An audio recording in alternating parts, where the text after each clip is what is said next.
Já to nemůžu. Když se klepou ruce, mě ne. Já jsem to musela dosáhnout. Že vy to máte Sedím na ní.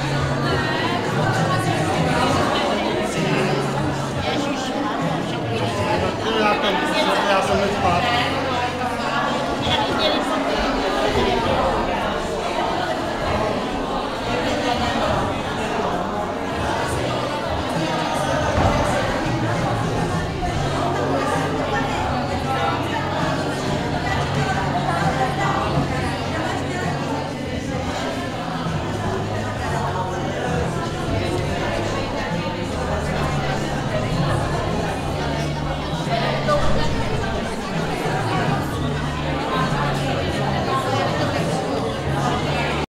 Teď.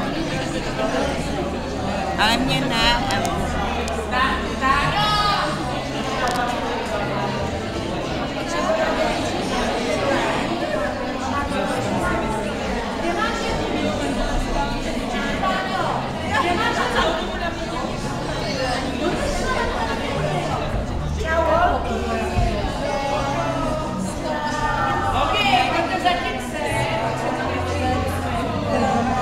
Zase zmáčkneš a přistane nahrávání. Já jsem tam vzala teď už časem.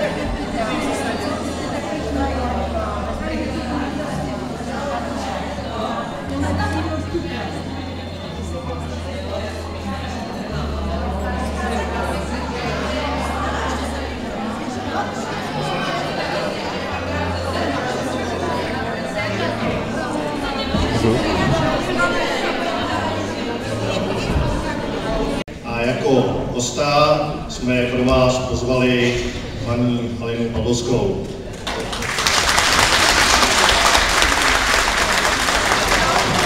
To jim předávám slovo a už je všechno v její režii. Děkuji. Dobrý den, milé dámy. Teď jsem chtěla, já jsem zvyklá říkat i milí pánové, ale vidím, že dneska, no nějaký pán by se tady našel, ale jejich málo, ono jich je vůbec málo. Začnu stylově. Když moje maminka se dozvěděla, že sem jedu, tak mi řekla, kdybys byla pravá umělkyně, tak by se jim tam uklonila. No, viděli jste, že nejsem pravá umělkyně, prostě jsem se neuklonila. I když protože nejsem na pódiu, tak bych si to mohla lajsnout. Já jinak totiž, ať se sebou dělám cokoliv, tak vždycky, když se ukláním, tak se překlápím. Ale tady to vypadá docela bezpečně, nemusela bych ani nikoho zabít. To, když jsem někdy v divadle a stojím na pódiu a vidím tam tu první řadu nebohou, tak si říkám, pro tebe to mohlo být už definitivní, ta moje úklona. Takže, milé dámy, já dneska stylově k svátku matek, k zítřejšímu budu mluvit o lidech, kteří mě nejvíc ovlivnili. Budu mluvit prostě o svý matce. A o svém otci taky, protože se to nedá nějak odstranit vzájemně. Ale jestli dovolíte, tak já si sednu. Uvidíte mě snad, já jsem takový trpaslík, které jsem. Jo? Je mě možná tady, ne, že byste o něco přišli, ale nevadí vám ta kytka. Teď teda byl zvláštní, ono to slovo zvláštní tak jako hezky zní. Kdybych to chtěla nazvat tvrdě, tak byl prostě trošku blázen. Takový jako sympatický blázen.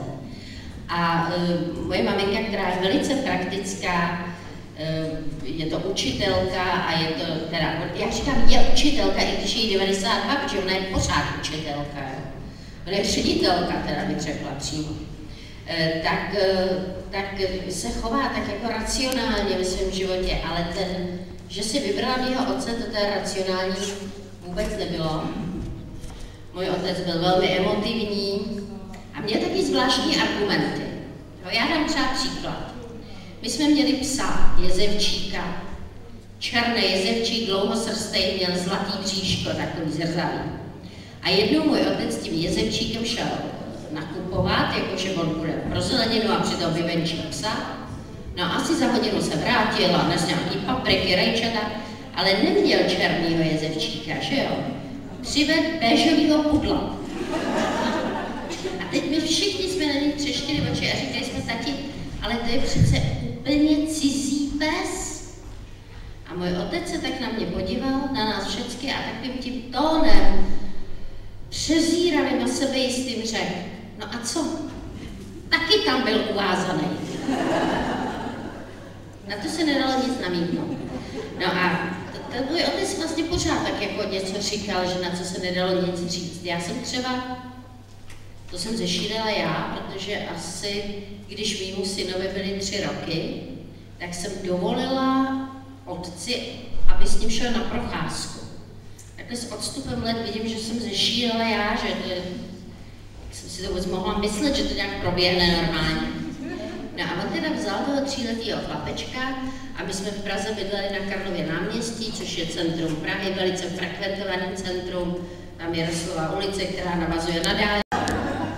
A neměla jsem vůbec jako žádnou manipulační plochu, který by mohla jako použít, jo, jako, já neměla ruce prostě.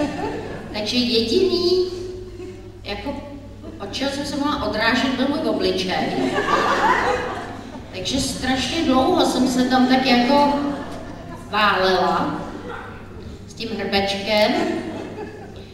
No a ještě jsem se škrtila, že jak jsem měla jako přikleklou tu pelerínu. A pak se mi vyvinula takovou jako nadlidskou sílu, jako když někdy čtu třeba, že hořel dům a matka odstranila skříň, aby mohla vynést děti, nebo něco tak. Takovou sílu jsem vyvinula, že se mi podařilo tu pláštěnku roztrhnout zevnitř ve šlech, jo. No a tím jsem si vyprostila ty ruce a mohla jsem se už jako odrazit a vstát, ale už jsem nebyla taková jako bílá autorka. Byla jsem roztrhaná, špinavá a tekla mi krev z nosu. A teď já jsem byla vždycky přesvědčena, že ty lidi v tom Hollywoodu, jo, ty filmaři, že jsou zvyklí na ledacos, že jo. Oni ty trikový filmy, jaký vyrábějí, nebo ty akční věci, jo. Ale oni byli úplně opravení. Já jsem přesvědčená, že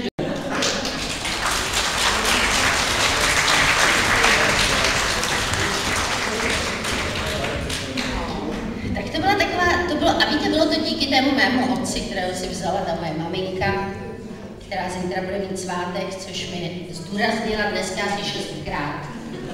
A A ještě pořád říkala, no my jsme tady v domě 4 matky. Ale pak se na mě podívala a říká, a ty mi musíš dát kytku. A já říkám, mami, proč ty si o všechno tak říkáš? A ona jak špatně slyší, říká, no musíš. Takže musím. No a pak mám ještě, tak to jsem vyprávěla díky tátovi vlastně, jak jsem se ocitla úplně na západě, ale pak jsem díky tátovi se dostala taky do horních kruhů východa, což bylo taky docela kuriozní, protože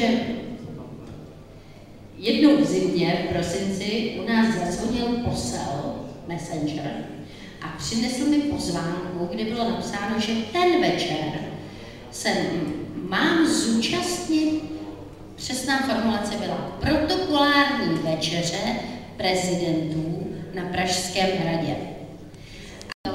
Protože jsem tam měla 1, 2 minus a jinak samé jedničky. Ze všech těch předmětů. Teď jsem tak šla za tou matkou a říkala jsem, mami, ale ty si mi říkala, že se špatně učíme, já mám samé jedničky v té žákovské, jenom 1, 2 minus. A pak jsem říkala, a ta tragédie je, že do teďka si pamatuju, kdo mi ji dal a proč. To 2 minus, jaká to byla frustrace tehdy. A moje matka se tak na mě podívala a říkala, ale ty tvoje jedničky nebyly čistý. Chápete, já byla zfrustrovaná, že mám špinavé jedničky. A pak ještě to domluvila jako tu svoji jako hypotézu a říkala, ty jedničky, ty chytrý mají fakt ty čistý jako jedničky. A pak mají ty některý, a tvářila se hrozně pohrdavě, ty některý, ty jsou mezi 1 a 2. A to je skoro 2. A ty jsou tupí. Takže takovýhle ona má, ale to pořád takhle jako si myslí, že jo. Je opravdu strašně jako je kritická a neumí chválit. A já vždycky říkám, no a mami, nemůžeš se to naučit. A říká, já už jiná nebudu, což teda opravdu je jasný, že už jiná nebude. Ale vždycky si říkám, něco by se jí. Tady to nějak, já když jsem třeba v hospodě a chci jít někam na toaletu, tak většinou volím takovou krabí metodu. Že jsem jako ke každému čelem, víte? Že se k nikomu nikdy neotočím. A já ze zadu, že se nerada otáčím. Já vím, že ze předu taky není to nic moc, já nejsem blázen, že jo? Ale ze předu já odvádím pozornost, já mluvím, mávám rukama, že jo? No ale ze zadu, to můžu dělat ze zadu. No. Manžel mě viděl ze zadu asi až 5 let po svatbě. No, tak já prostě se teď nějak odstraním, kam jdu, tamhle. No a tady mám médiu, toho vozím sebou kamkoliv jedu, tam ho mám. Toho mám od doby, kdy jsem byla 3 měsíce na invalidním vozíku, protože mi praskla Achillova šlacha. Dala mi ho moje kamarádka a říkala, ten je na tom ještě hůř než ty, jo? No a já ho tady nechám, kdyby někdo z vás na to byl nějak fyzicky nebo psychicky blbě, tak si na ně může šahnout, jo? Tady o té přestávce. No a teď teda budu a vy mi hezky pište ty dotazy a já zase přijdu a protože, jak jste pochopili, tak díky své mamince, který se zítra musím dát kytku, mám poměrně nízký sebevědomí, tak vám řeknu takovou radu, kterou si sama poměrně řídím. A to je rada na povzbuzení ženského sebevědomí, protože zní, chceš být vysoká, chytrá, stepilá, najdi si malého, tlustého debila. To budu psychicky dobře a dokážu vám na to odpovědět. Jinak asi takových 5 dotazů je velice podobných si vzájemně, takže možná, já jsem si je sice zařadila, ale možná je nepřečtu, protože jsou jako stejný, jo? Tady hned vím, jaký to bude. Ale já si sednu a to postupně. Tady to je takovej roztomilej, milej dotaz, protože už se tam vidím, kam pojedu na dovolenou. To už se těším, ale nevím ještě, protože je velice obtížné opustit 2 babičky a 4 psy máme v domě. Je to hrozný, taky kdy máme omylem ty 4 psy, protože původně já jsem měla jednoho a pak jsem dostala druhýho a dcera dostala jednoho a jedno štěně nám zbylo, no prostě. Takže, ale když se mi to podaří, tak bych ráda s manželem jela někam k moři. To je tak, že já prostě strašně ráda se koupu a opaluju, takže já vždycky ležím na pláži a můj muž sedí kompletně oblečený na lehátku pod slunečníkem a číhá, jestli jdou Češi. Jo? Protože já prostě nejsem modelka a nerada se předvádím v plavkách a strašně nerada bych, aby se mě někdo vyfotografoval a pak to dal na Facebook a na internet a do Blesku a kde všechno, jak se to tak děje teďko. Takže tam ležím a ten můj muž hlídkuje oblečenej a minulý rok se teda dokázal spálit v mezerách mezi zapnutýma knoflíkama košile. Mohla jsem za to pochopitelně. No, a jak já tam ležím, tak on taky mám ty uši, že jo, nastražený. A já vždycky, když řekne Češi jdou, tak jako se vymrštím a beru si nějaký to páreo a ty šaty plážový a zbalíme se a jdeme pryč. No, ale on taky jak hluchne asi, tak taky to už nestihl teďko minule a říkal mi, Češi jdou, až když už byli u nás, jo. To já kdybych tam vyskočila, tak prostě naopak zbudím pozornost a on pak jenom tak šeptal a říkal, stačí, když si zakreješ obličej. Ale mě to přísahou do té doby vůbec nenapadlo. Tak stačilo to, jo?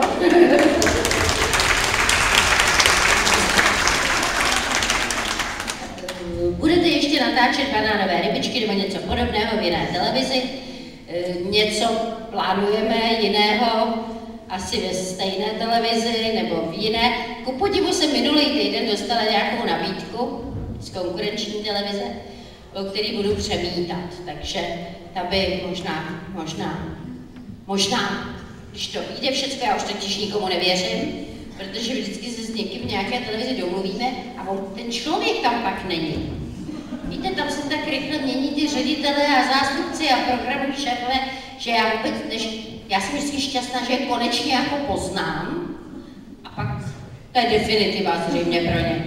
Pak už tam nejsou. No, ale tak třeba to víte. Váš vztah k mužům. No, jak kterým, že jo? Něco jiného k vlastnímu. No, muže mám v podstatě velice ráda. Ano. Musím se zamyslet, co bych k tomu řekla jinýho ještě. No, já bych mohla to specifikovat, co mi na nich vadí a takhle, to zase není asi možná nutné, na to přijdem. Ono, takhle, asi mám ty muže moc ráda, ale tak si představuji, kdyby byly moje vlastní a pak si říkám, to by bylo asi stejný, no. Ale mimochodem s tím vlastním mužem, to jsem šla, byla jsem v obchodě, tam mě dojela prodavačka, protože byla jsem v Pánským, teda v tom, jak jsou ty velkou obchody, ale v Pánském oddělení. A tam jsem tak koukala na ty slipy a ponožky a taková jsem byla bezradná. A ona ke mně přišla prodavačka a říkala, mohu poradit? A já jsem říkala, no potřebuji něco k narozeninám. A ona se také mě naklonila a říkala, a je to pro manžela, nebo byste chtěla něco lepšího?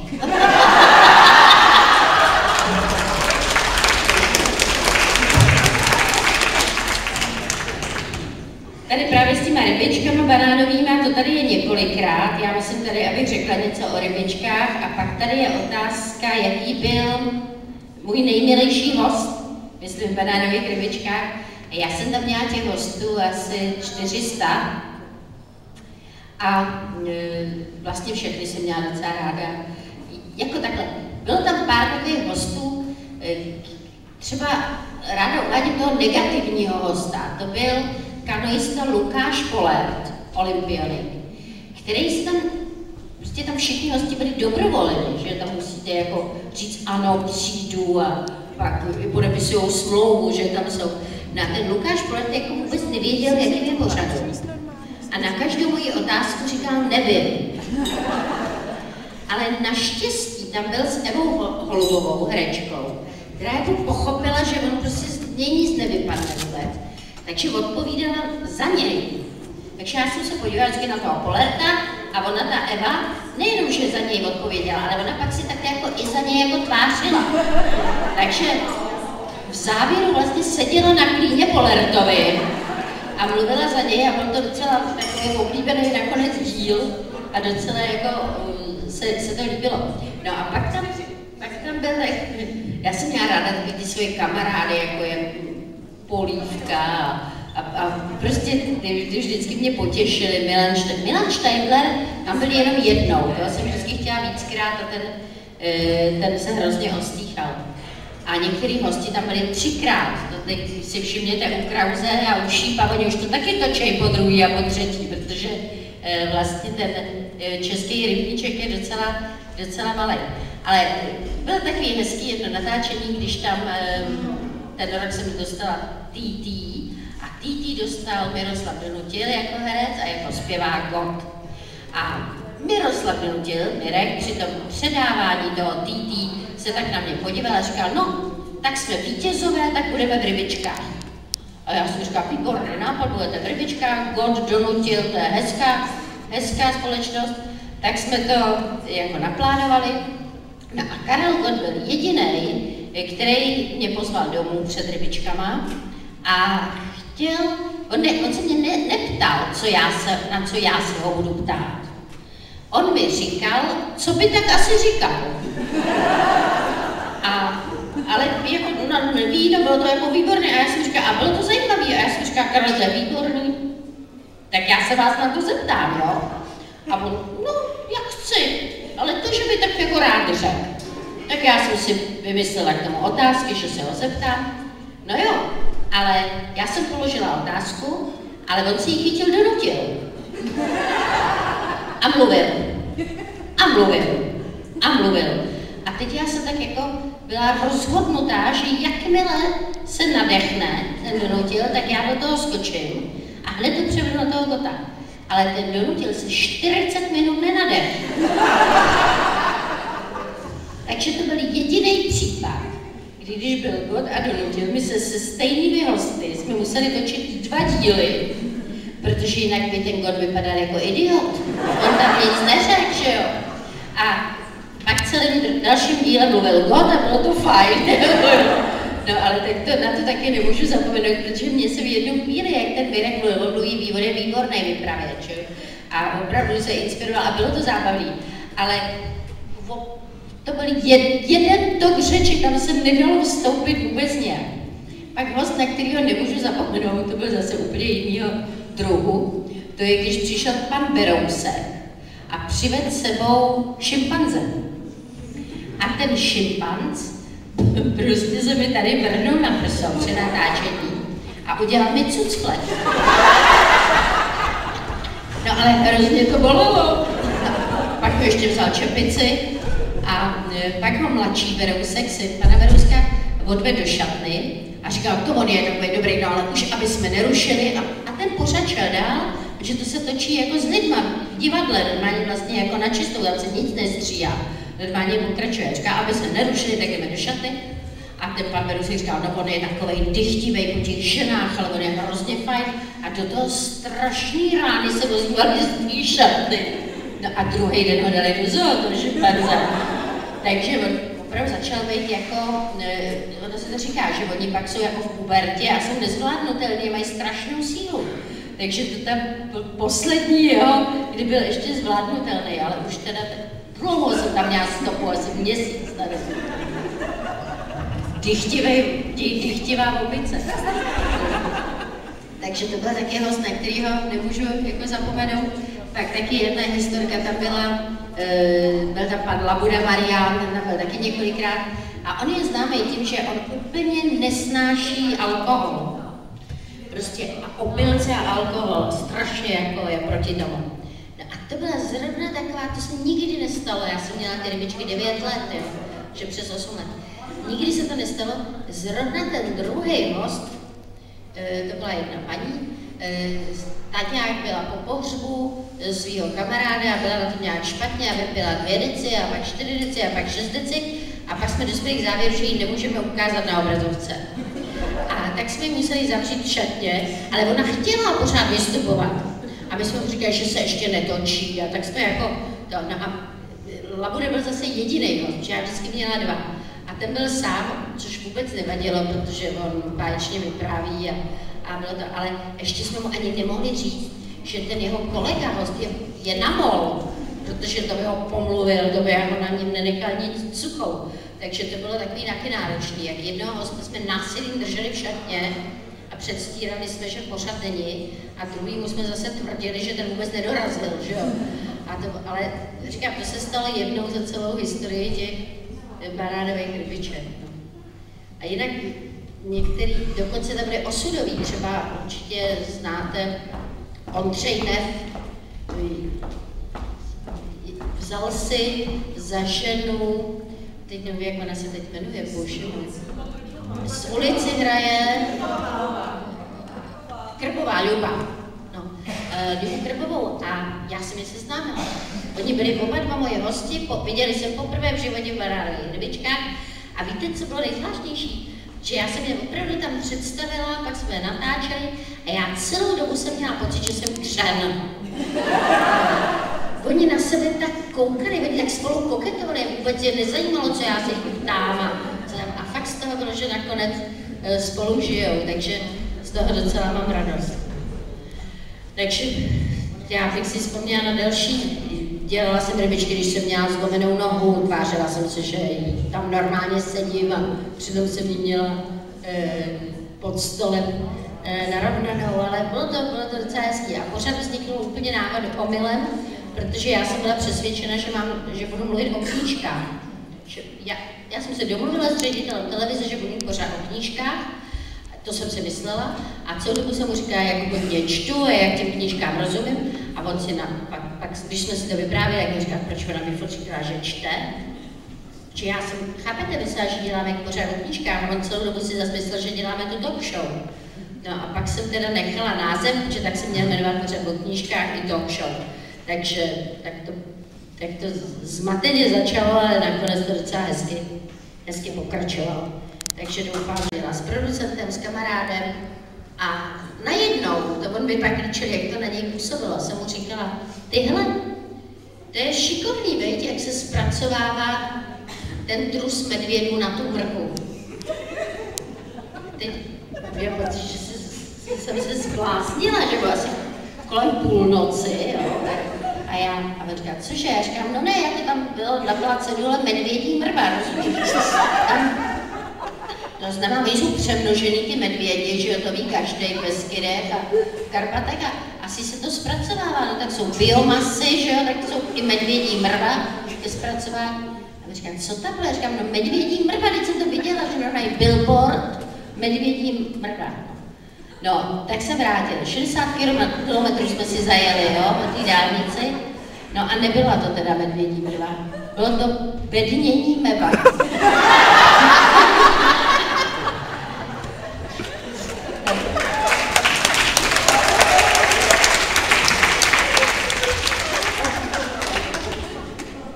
Tady to je taky dobrý. Jak svést plachého, mladého, chytrého muže. No já bych volila nějaký brutální metody, jako alkohol,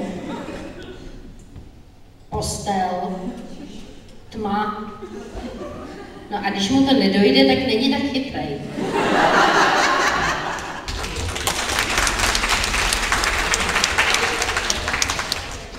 Zajímal by mě váš názor na nevěru.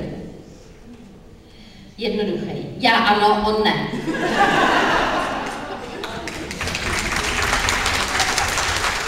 Tady teď je zase několik dotazů, které jsou stejný nebo podobný, a to jsou dotazy na diety.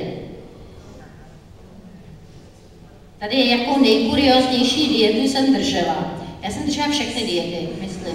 Kdybych brala abecedu, tak od každého písmene tak 2 jsem držela. A nejkurioznější, tak teď držím takovou milou dietu, příjemnou docela. To se jako počítá na kalorie, já nepočítám ty kilojouly, protože ty mi ročují je moc, těch kilojoulů. Kilokalorie je to lepší. Takže já počítám na kalorie, vím, že bych neměla snít za den víc než 1000 kalorií, což je nepříjemný, protože to je docela málo. No ale tahle dieta, kterou držím, ta je příjemná v tom, že když sníte něco a nikdo vás přitom nevidí, tak to nemá žádný kalorie.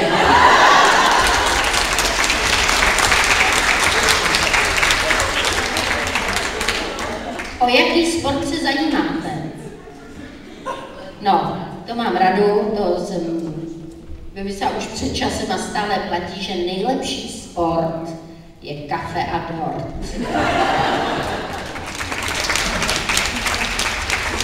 A tady jestli jezdím nebo jezdila jste na kole, jo, tak jezdila jsem na kole a docela do nedávna teda loni na chalupě jsem jela nakupovat na kole naposled a nevím, proč jsem to udělala, protože vím, že to nesmysl, ale tu igelitku jsem, pochopili jste, samozřejmě posedla igelitkama, že tu igelitku z toho obchodu jsem si pověsila na řídítka a pak jsem teda takhle ze silnice, jako nadšená, že už to mám za sebou, před tou naší chalupou, že my jsme tak 50 metrů asi od silnice, tak jsem jako tak pěkně to otočila, jako zahla, a tam je tráva, takže ze silnice na tu trávu jsem jela, a tam zřejmě kdysi byl příkop, který je zarostlý, ale není to tam teda úplně tak jako rovný, no a prostě to přední kolo jsem opravdu dokázala zabodnout do té země a přeletět přes ty řídítka. A to jsem si myslela, že jsem mrtvá. Vyrazila jsem si dech. Jsem si pohnula celým hrudním košem, což jsem si něčím pohla teda, že jo. A teď jsem tam lapala po dechu a úplně mě dorazilo, že vyšla sousedka se svýma 2 dětma. A takhle jim zakryla oči. A řekla, nechoďte k tomu. No a já jsem byla mrtvá docela, ta sousedka se tam myslela 100%, ale z té naší chalupy byli všichni doma a nikdo nevylez. A já jsem tam tak skočila, a pak teda muž mě zachránil a seřval mě, to je taková ta reakce mýho muže, vždycky, když se někomu něco stane a mě tak na mě chvilku křičel, tam jako, že jsem blbá a podobně, takže moje dcera třeba už mu úrazy nikdy neříká. Že říká, že kdyby mu řekla, co se jí stalo, tak na ní bude řvát a to je pravda. No. Takže to byla moje poslední jízda na kole.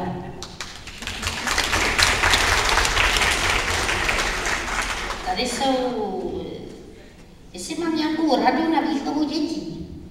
No jistě, to mám spoustu rad na výchovu, úplně marný jsou ty rady, teda to už dopředu vím, ale mám rady, mám takový cynický trošičku rady. Ta jedna je, ta zaručeně teda funguje a to je rada. Chceš oslnit potomka? Pomůže ti portmonka. Jo? Ta je ověřená. A pak mám spíš takový upozornění pro ty děti. I tady nejsou, ale mohli byste jim to říct. A to je vždycky, když měli nějaký brutální řeči na mě, tak jsem říkala, nekritizuj otce, matku, za život jim děkuj, zbratku.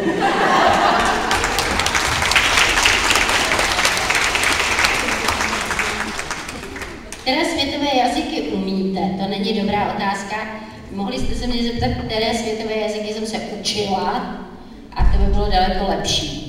Já jsem se učila česky, anglicky, německy, rusky, latinu, mám maturitu z latiny, to málo umím. A pak ještě umím teda ukrajinsky něco. No, ale to umím, ale jinak mluvím všema jazykama najednou většinou, když jsem v cizině. A během jedné věty to dokážu. A to jsem sama úžaslá někdy, co to jako ze mě padá. Ale zase fakt je, že docela rozumím, když někde jsem a ještě mám takovou jako povahu, to je u různých lidí, že já to jako, mě to nevadí, že mluvím tak jako hrozně. Takže já se klidně pouštím jako do hádek a a do diskuzí a sice mluvím jako Masa Bob, ale je to prostě fuk. A zrovna tak jako vnímám, takže třeba někdy, když jsme s mužem právě na dovolení, jak třeba sedíme někdo do restaurace a já pak mu říkám, hele, tamhle ty lidi u stolu, ty představ si, čekají, že jim má přijet dcera a tam má přijet ještě se 4 kamarádama a všichni budou bydlet v tom apartmánu. A můj muž se tak na mě kouká a říká, no to je mi úplně za prvé jedno, že jo? A za druhý, jak to víš, to jsou nějaký jako dáni. A říkám, no vidíš, a vem to. A jednou vymyslel teorii, že jsem snědla, jak nějaká je pohádka, jak tam snědli ten ocásek od hada, někdo, nějaký, znáte tu pohádku, i když vůbec neznám, že jsem to vymyslel. A pak rozuměl zvířecí řeči. Asi, já to neznám, jo. Já jsem to vůbec nepamatuju, že někde něco sněd nějakýho hada. Jiřík, no, to ono, Jiřík, tak já taky, že jsem snědla nějakýho hada asi a vidíte, tady je ta polohnusná, i když. Zajímalo by mě, kolik váží váš manžel. A proč vás to jako zajímá? Mě zajímá.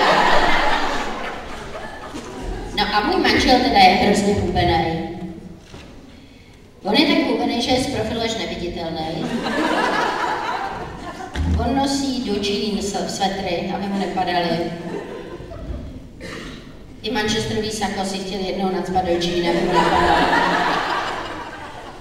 Jako, prostě uběhne zima, on si bere na jaře nějaký letnější kalhoty a jemu jsou velký.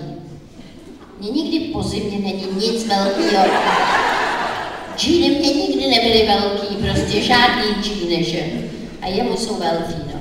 Ale je to taky, máme takový zvláštní vztahy k osobní váze doma, protože já třeba umím tak dokonale na ní stát, že třeba vím, že když změním těžiště, takže se náhnu hodně dopředu, jako úplně na špičky, tak dokážu až -7 kilo. A zároveň taky vím, že když jako naopak na paty se jako položím, no, takže v takovém okamžiku těsně před pádem naznám. Nevážím nic. A můj muž ten taky to tak nějak jako nemá úplně v pořádku, protože on hubne pořád, ne jako hubne, on se tak jako sesychá trošku, jo. A to tak někdy mají ty hubený lidi, no. Všechno nese sebou něco. A on se neváží sám. My máme ty 2 psy a jeden z nich je francouzský buldoček a on se vždycky váží s tím francouzským buldočkem v náručí. A on tvrdí, že to je proto, že kontroluje váhu tomu buldočkovi a sebe jako odčítá. Ale já si myslím, že on nechce být konfrontovaný s tím svým muží váhou. Jako. Takže takhle se váží. No je fakt dost hubený.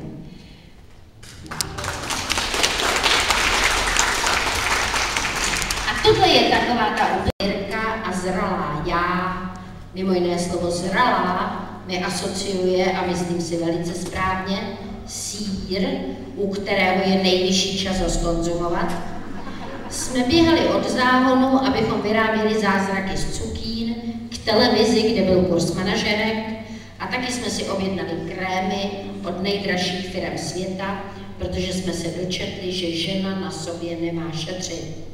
A taky jsme vrhali oslňující úsměvy na syny svých sousedů, kteří byli našimi vrstevníky. A taky jsme velice kariéristicky napsali seriál pro 2 televize. A pak jsme padli na zelenou trávu jako přezrálé hrušky a napadlo nás několik vět. Nenapadly nás vlastně věty, napadly nás názvy kapitol knihy, která by se eventuálně mohla jmenovat Konečně 90. A kapitoly by šly po sobě takto. První kapitola.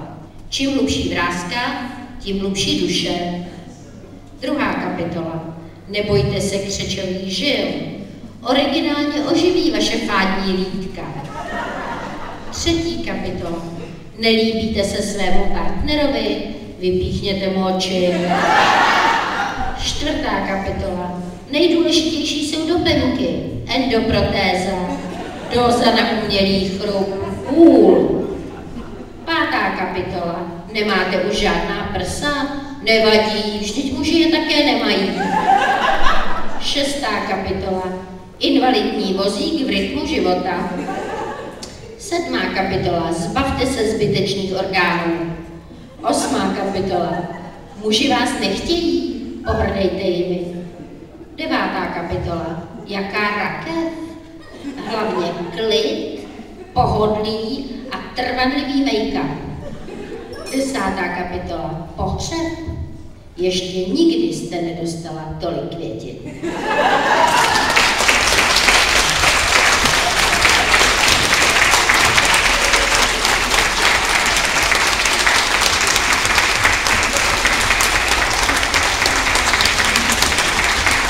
Děkuju. Tak já vám přeju, abyste to ještě hezky oslavili. Svátek Matej, doufám, že dostanete hodně kytiček a ještě vám řeknu takovou kraťoukou optimistickou básničku, kterou jsem zpracovala podle jedné autorky z 50. let minulého století, ale vy jste velmi inteligentní dámy, vy hned pochopíte, jak jsem ji pozměnila, protože život je kolotoč tanců a písní, nelze ho prožívat po kouskách, s láskou se nikdy neodstnou v tísni. Jsem přece Halina Pavlovská.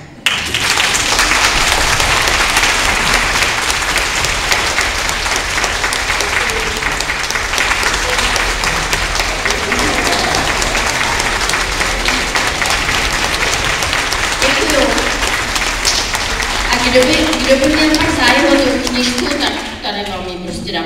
A stojí 250 korun a nemám zpátky. Tak, čau.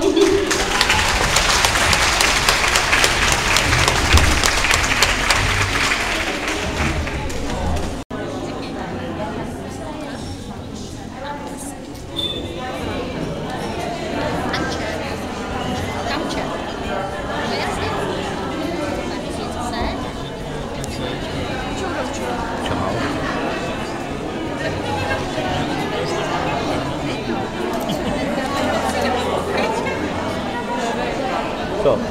Tak to je Marčinka, ještě Kamče, jo?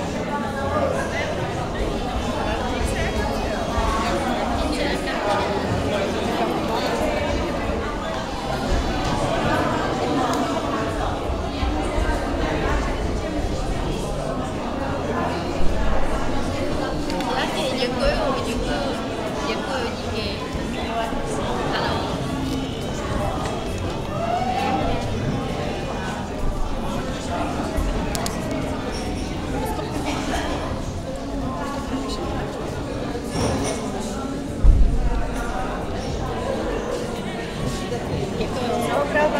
Já taky děkuju.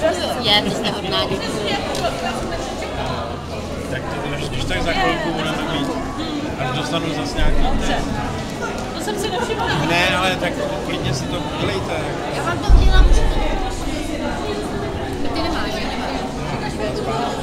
Ivance.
Děkujeme moc a hurá za paní Hostickou, ať na poupat.